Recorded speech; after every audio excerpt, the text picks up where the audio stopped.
¿Se puede proteger los humedales y los acuíferos y a la vez seguir aumentando las hectáreas de regadío? A lo largo de esta serie hemos visto cómo los humedales son ecosistemas acuáticos que dependen directamente de la cantidad de agua que haya en el subsuelo, en los acuíferos.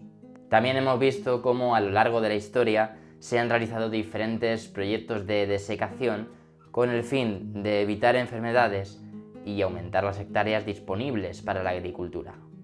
En este capítulo vamos a repasar brevemente las acciones que llevó a cabo la administración para restaurar el ecosistema de las tablas de Daimiel. Para eso vamos a partir del año 1987. Como vimos en el primer capítulo de esta serie, el año 1987 se llegó a tal punto de sobreexplotación del agua subterránea que la Confederación Hidrográfica del Guadiana declaró que el acuífero 23 estaba sobreexplotado. A partir de ese momento se empezó a controlar de forma mucho más estricta las extracciones de agua subterránea. Además, desde el Parque Nacional de las Tablas de Daimiel se empezó a comprar terrenos y derechos de agua en torno al territorio protegido del parque. Esta compra de terrenos y derechos de agua era una manera de crear una especie de cinturón de seguridad alrededor del Parque Nacional.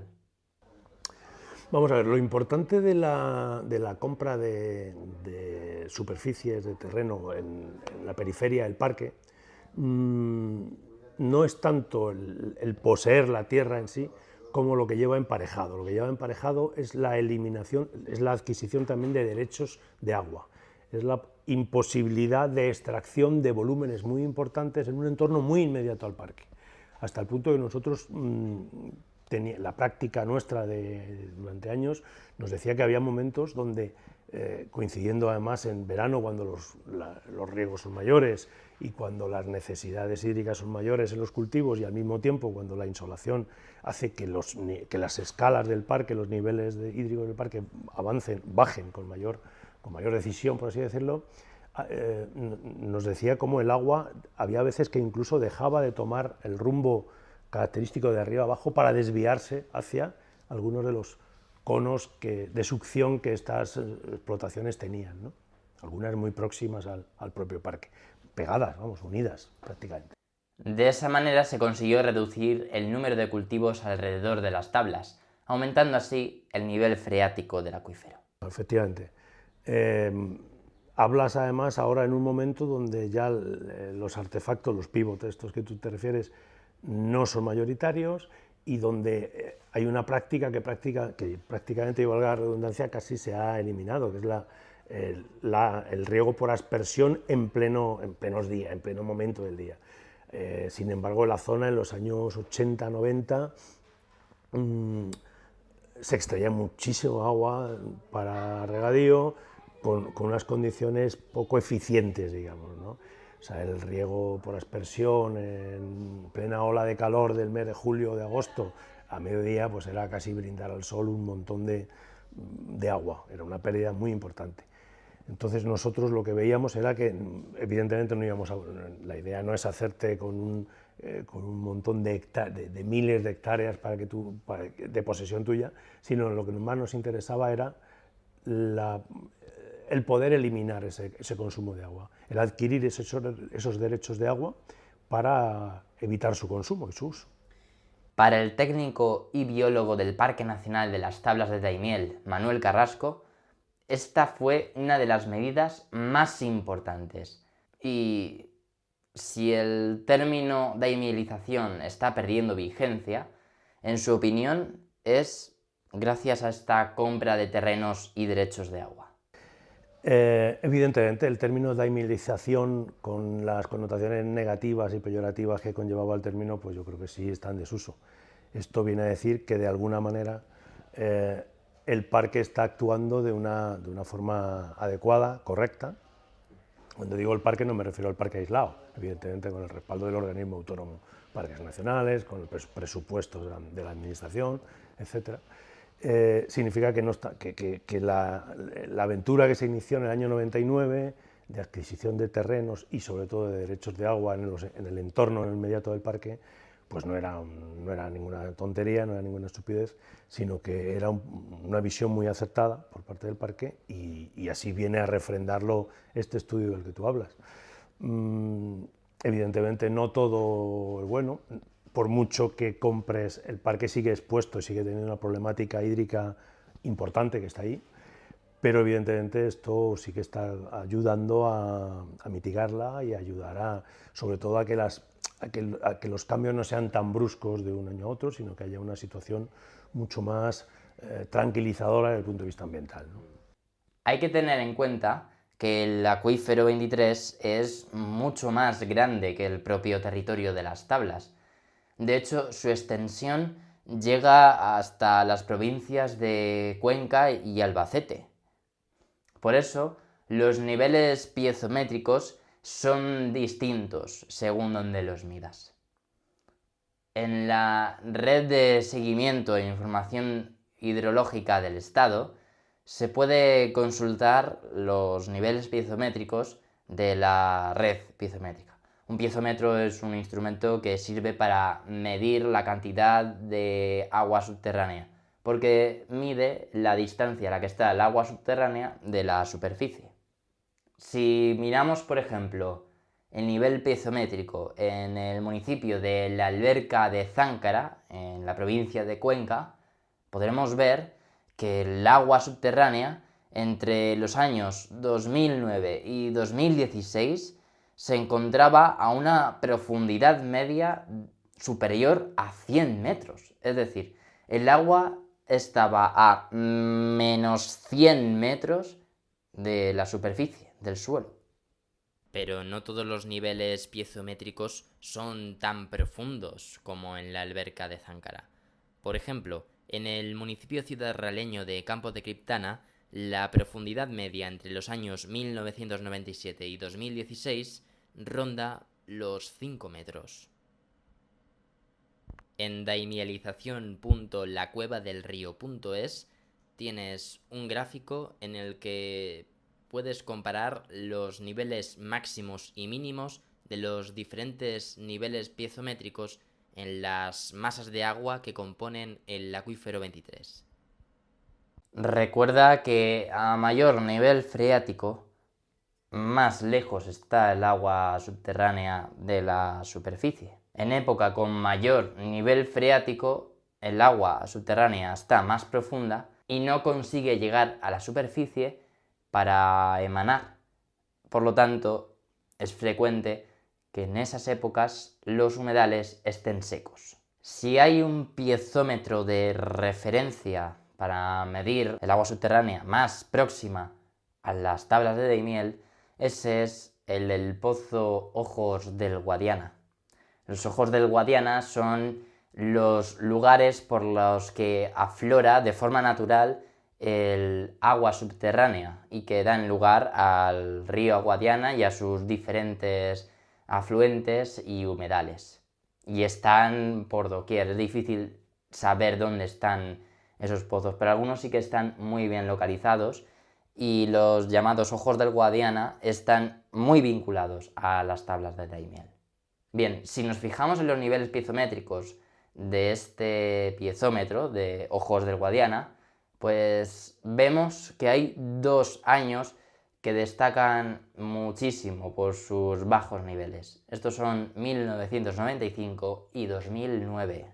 Cabe decir que estos niveles piezométricos de este pozo se comenzaron a medir a partir del año 1988.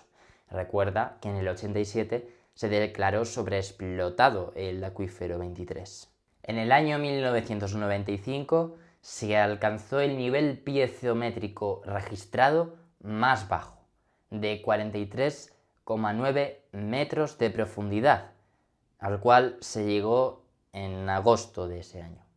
¿Por qué se alcanzó ese nivel tan profundo? Bueno, por la sequía de aquellos años y la tendencia a seguir sobreexplotando el agua subterránea, a pesar de la declaración de 1987. Ese mismo mes de agosto de 1995 se comenzó a construir la llamada tubería manchega. ¿Qué es esto? Pues una desviación de agua desde el trasvase Tajo Segura a su paso por el río Cigüela para transferir agua desde el río Tajo hasta las tablas de Daimiel, con el objetivo de mantenerlas encharcadas. Además, también de abastecer de agua a la población y, por supuesto, llenar el acuífero 23 y así poder seguir usando el agua subterránea. Recuerda que tras años y años de sobreexplotación del agua subterránea para la agricultura, se cambió el régimen hídrico del acuífero 23, es decir, la dirección a la que iba el agua. Si normalmente el acuífero rebosaba por las tablas de Daimiel y entre otros lugares, al cambiar este régimen hídrico por la sobreexplotación, las tablas se convirtieron en un sumidero. Toda el agua que cayera en la superficie se filtraría para llenar el acuífero. Por lo tanto, por mucha agua que llevaras desde el Tajo, si no metías restricciones severas a la sobreexplotación agrícola, pues se filtraría por el subsuelo. Seguro que recuerdas que Castilla-La Mancha mantiene un conflicto político por el agua con la Comunidad Valenciana y con Murcia, por el trasvase Tajo Segura. A Castilla-La Mancha no le hace gracia que se derive agua desde la cabecera del Tajo para el regadío murciano y alicantino.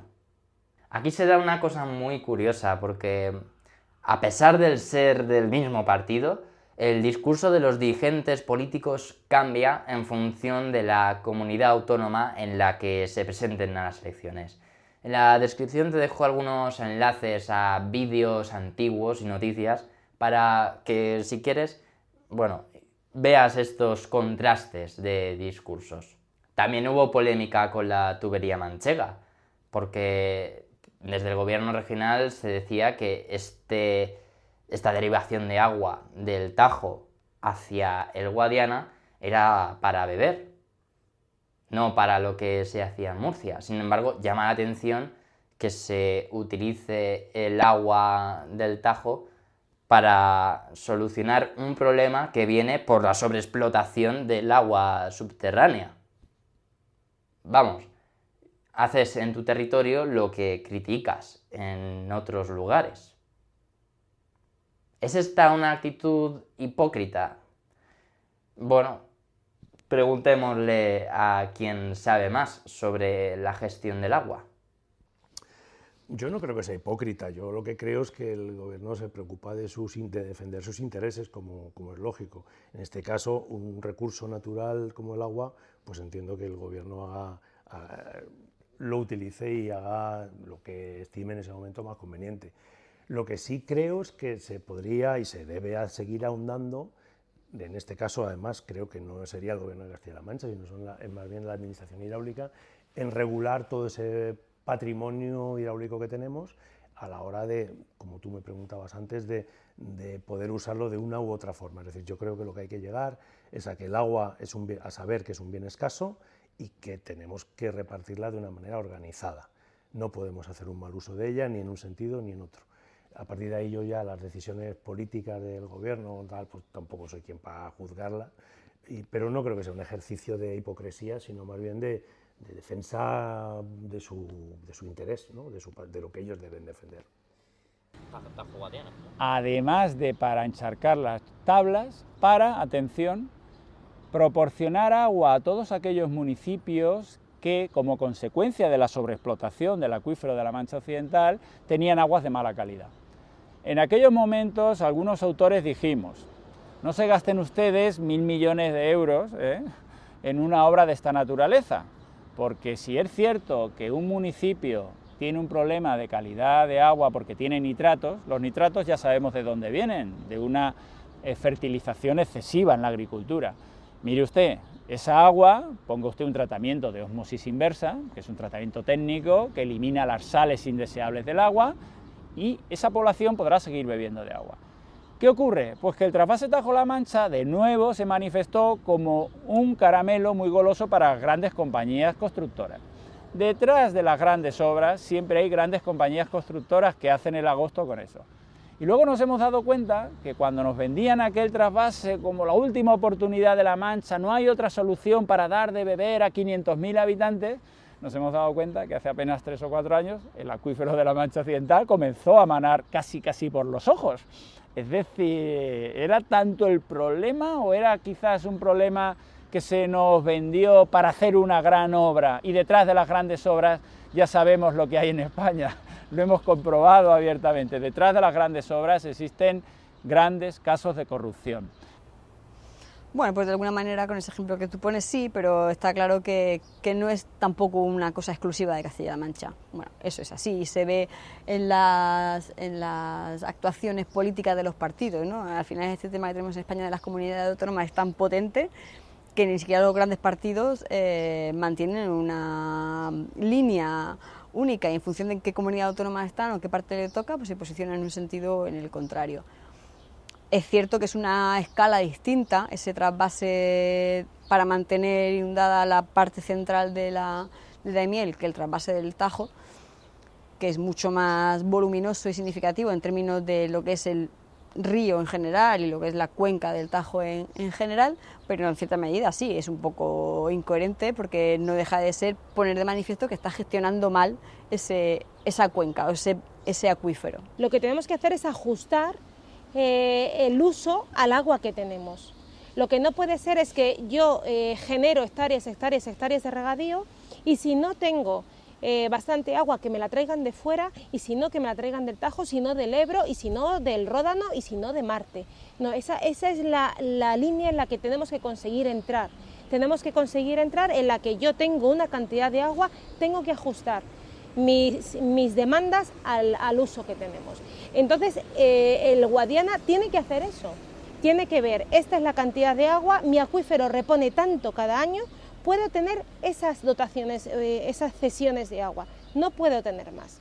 Entonces el decir, bueno, pues yo desoigo la propia naturaleza, multiplico las hectáreas de regadío y si no tengo agua que me lo traigan de otro, lo que implica es que no entramos en la directiva marco, ¿no? En la esencia de la directiva marco, que es que cada uno tiene que gestionar sus ríos, que tengan vida desde el principio hasta el final del río y que las demandas se ajusten al agua que tenemos. No podemos tener más demandas del agua que tenemos. Castilla-La Mancha, yo siempre he dicho que lleva una doble vida respecto al agua, ¿no?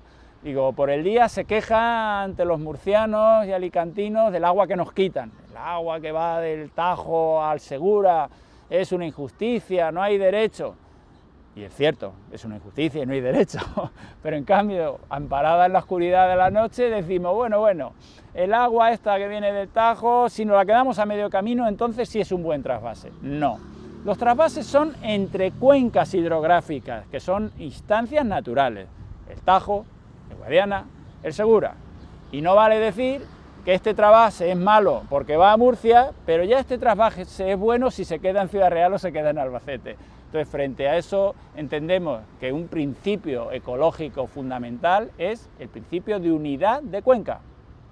Las aguas deben gestionarse siempre dentro de la misma cuenca hidrográfica y los trasvases son indeseables.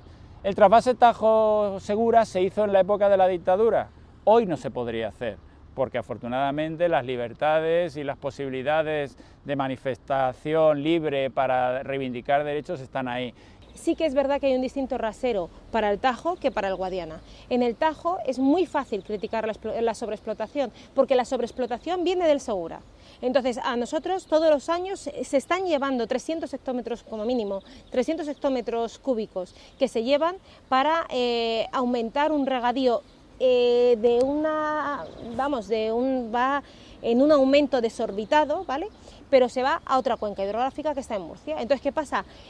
Criticar la sobreexplotación del río Tajo es fácil, porque la sobreexplotación viene de fuera. Sin embargo, cuando estamos hablando del Guadiana es muy duro, porque la sobreexplotación está en casa, la sobreexplotación la tenemos en casa. Entonces, es mucho más doloroso el decir, hay que poner orden, ¿no? Hay que poner lógica, hay que poner razón. Decirlo en el Tajo es relativamente fácil en Castilla-La Mancha. Decirlo en el Guadiana pues supone un acto de valentía que nuestros políticos no tienen. La última derivación de agua desde el trasvase Tajo Segura hacia la cuenca alta del Guadiana fue en el año 2009. De nuevo, otra época de sequía y sobreexplotación del agua subterránea llevó al nivel freático más próximo a las tablas de Daimiel a estar muy bajo. Además, la situación en aquel entonces era mucho más crítica porque se dieron los llamados incendios de la turba, que eran incendios subterráneos en el Parque Nacional, un problema muy importante. Sin embargo, aunque se aprobó esa derivación de agua del trasvase Tajo Segura hacia las tablas de Daimiel para apagar con el agua del Tajo el incendio que había en el humedal ciudadrealeño, pues las lluvias llegaron a finales del año 2009 y solucionaron el problema. Los trasvases que se han hecho han intentado amortiguar las situaciones críticas de las tablas de Daimiel, pero en un recorrido que no era por tubería estanca, sino a través de los cursos fluviales naturales. Y se ha ido absorbiendo parte de ese trasvase por el territorio por el que circulaba. También ha habido derivaciones irregulares y conflictos por ello. Ha sido, digamos, problemáticos.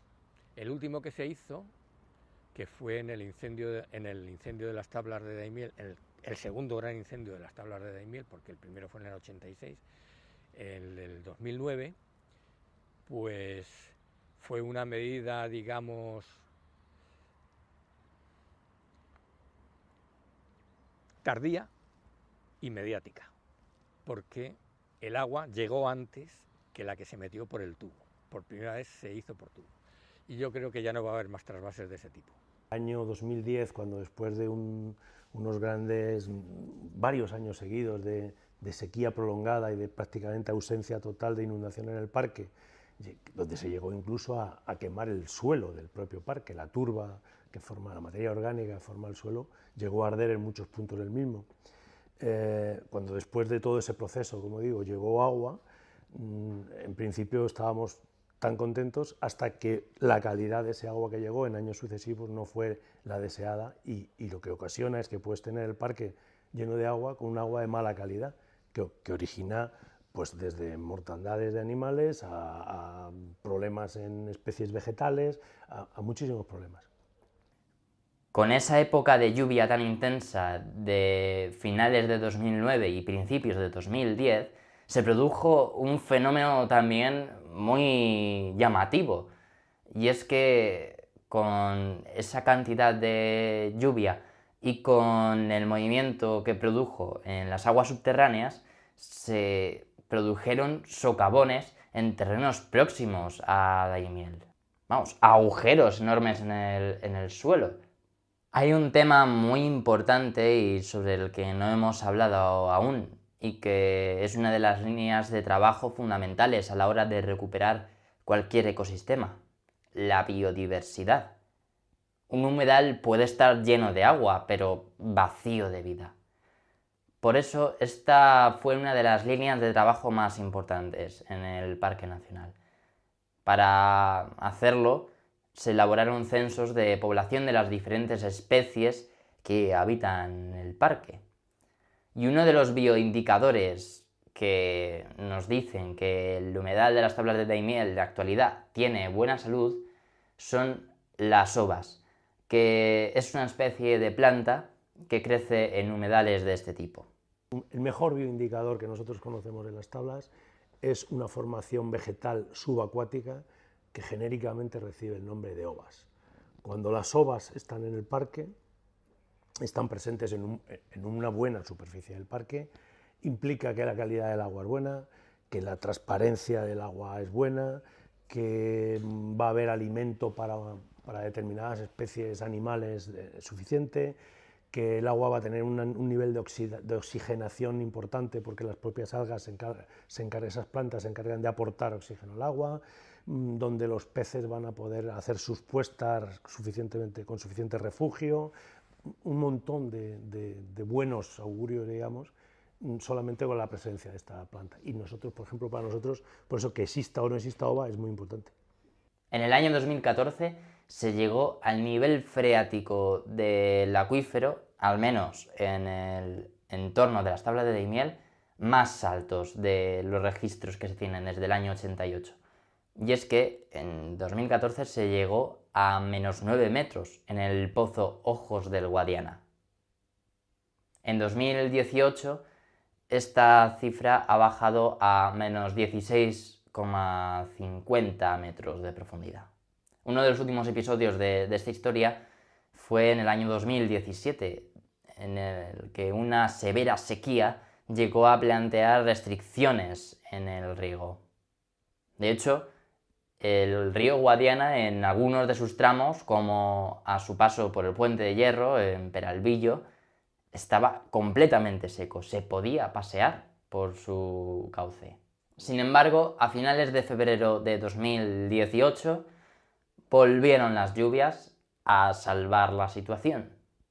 Es inevitable preguntarse cómo es posible que siempre se repita esta historia.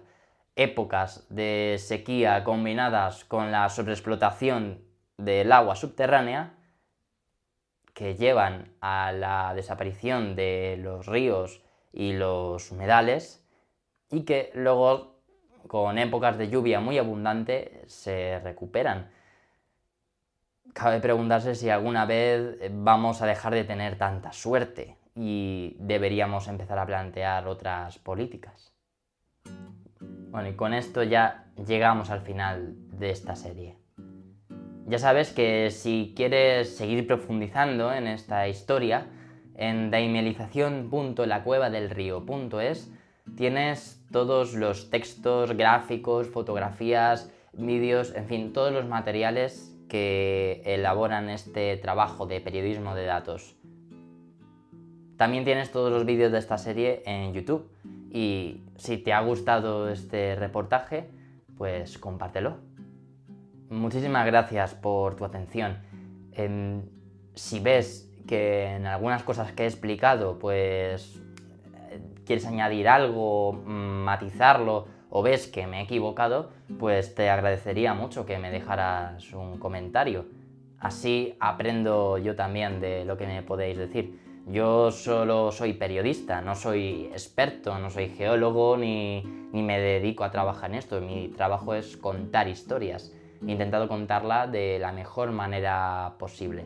Si ves que he pasado demasiado por encima por aspectos técnicos y lo quieres puntualizar, pues te agradecería eso, que me dejaras un comentario. Muchas gracias. También quiero darle las gracias a todas las personas que han participado en las entrevistas. Algunas de ellas todavía no han salido, pero bueno, saldrán en los próximos vídeos sobre biodiversidad y agricultura que estoy preparando. Habrás notado que hay muchos aspectos que todavía no hemos podido analizar en esta serie, como es las consecuencias que han tenido sobre la biodiversidad o cómo funciona este sistema agrícola que lleva a las aguas subterráneas a la sobreexplotación. Eso hay que analizarlo con cuidado y mejor lo dejamos para otro vídeo en otro momento.